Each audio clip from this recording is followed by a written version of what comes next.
The great thing about JCM Global is we're basically the first line of defense for the casinos for counterfeiting and to protect the casino from counterfeiting.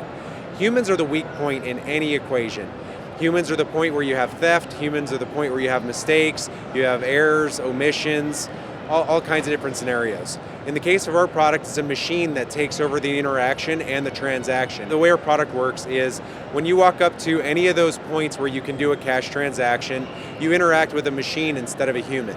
So when you get to a scenario where you have the potential for money laundering, organized crime involvement, any type of a nefarious intent, we have the technology to actually capture down to that level in the transaction every single bill, every single ticket, who inserted it, when they inserted it, and match the image of that note to them, put it into a database. That database could be pulled by an enforcement agency to be used for whatever purposes that they need it.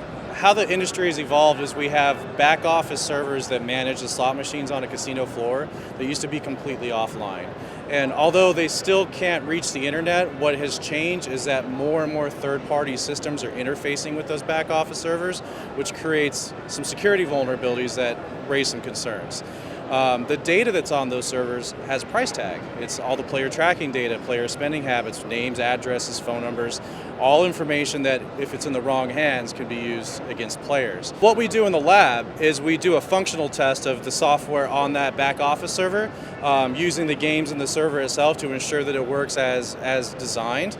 And what we'll actually do on the casino floor when we do a network risk assessment is we put on the hat of an attacker. We'll go in there as if we're an attacker and try to hack through the network and ultimately try to get to that back office server or any other servers that we possibly can to show the operator really what an attacker could have done. Our customers, being the operators, would have the peace of mind that the guys who know those systems better than anybody else have come in and told us, here are the risks, here's how we need to approach mitigating those risks. And if we do what they say, then we're in the best shape we possibly can be with protecting players' valuable data. And every operator in the world, I think, would agree that if that player data gets out and it's their name, that's awful. That's awful. No one wants their name in the news.